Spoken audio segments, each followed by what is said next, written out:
Hello, my friends. Today is a very, very special day for many thousands, tens of thousands, maybe hundreds of thousands of meditators around the world.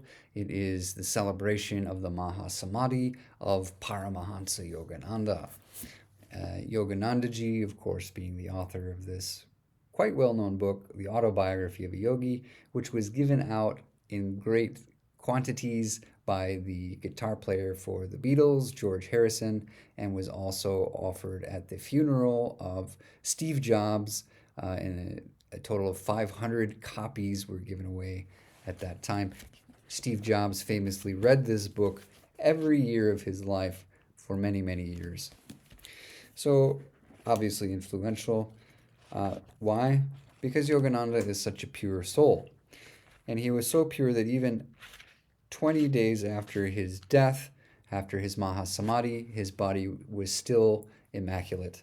There's a description of that at the back of the book I want to read very briefly from, and then I want to talk a little bit about Yogananda and Kriya for those who are interested in being able to find a technique that can very rapidly purify the mind and bring great happiness and success.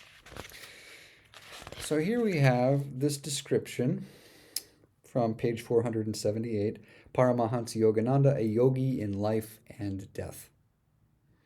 Weeks after his departure, his unchanged face shone with the divine luster of incorruptibility.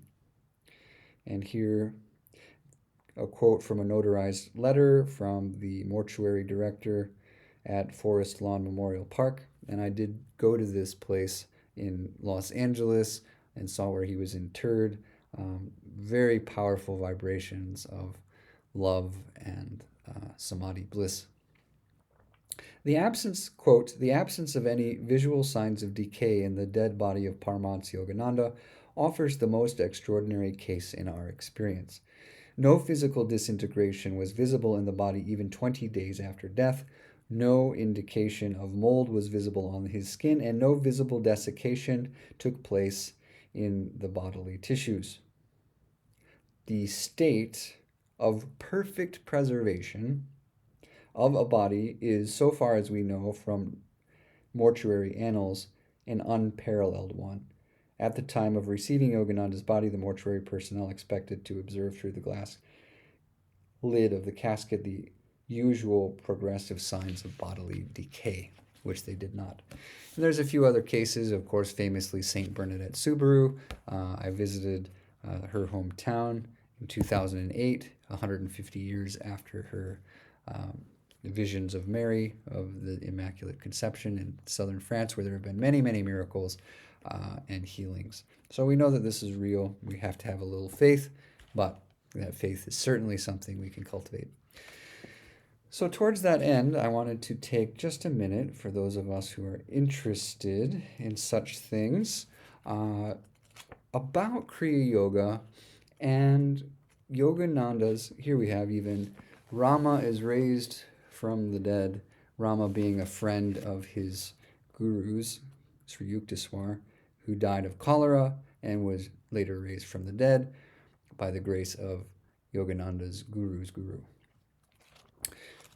Now, so the sky is the limit for us who apply ourselves to conquering the mind through meditation. Let's take a look here. The Science of Kriya Yoga is the chapter I wanted to read from. And we know that it's not just Indian yogis who have mastered this technique, but here a picture of a Westerner, an American mogul, a businessman who made a great fortune, but also achieved the great fortune of Samadhi. And it says, as you can see, Rajarsi Janakananda, James J. Lin, a Westerner in Samadhi. So if he can do it, you can do it, I can do it. The Science of Kriya Yoga, page 235. The science of Kriya Yoga, mentioned so often in these pages, became widely known in modern India through the instrumentality of Lahiri Mahasaya, my guru's guru. The Sanskrit root of Kriya is Kri, to do, to act, and react. The same root is found in the word karma, the natural principle of cause and effect. Kriya Yoga is thus, quote, union, or yoga, with the infinite, through a certain action or rite, a kriya, end quote. A yogi who faithfully practices the technique is gradually freed from karma or the lawful chain of cause-effect equilibriums. So the mind gradually evolves, matures, until it's able to focus on one thought completely to the exclusion of other thoughts, merging that thought into the source of all thought, namely Spirit, God. If we look here, or you could say nirvana or samadhi, the Kriya yogis who have lived and died, and some of them had very, very interesting ends, including Kabir. We'll go over him at some point in one of these videos, but if you want to know more, look no further than the autobiography. So it says here, the advanced yogi transmutes his cells into energy. That's the whole essence. That's the quantum model of meditation. Again, the advanced yogi transmutes his cells into energy. Elijah, Jesus, Kabir, and other prophets were past masters in the use of Kriya or a similar technique by which they caused their bodies to materialize and dematerialize at will. Kriya is an ancient science. Lahiri Mahasaya received it from his great guru Babaji, who rediscovered and clarified the technique after it had been lost in the Dark Ages. Babaji renamed it simply Kriya Yoga. Quote, the Kriya Yoga that I am giving to the world through you in the 19th century, Babaji told Lahiri Mahasaya, is a revival of the same science that Krishna gave millenniums ago to Arjuna, and that was later known to Patanjali and Christ, and St. John, St. Paul, and other disciples.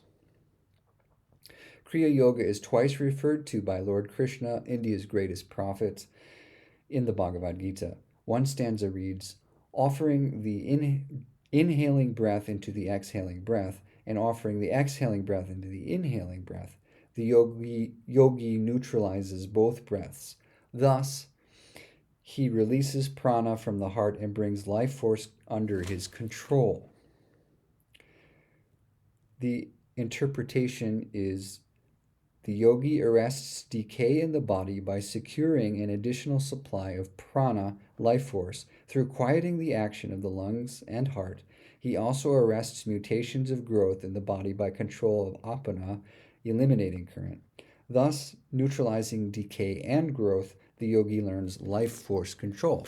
Obviously, that was exhibited by Yogananda even in death when he left an incorruptible body.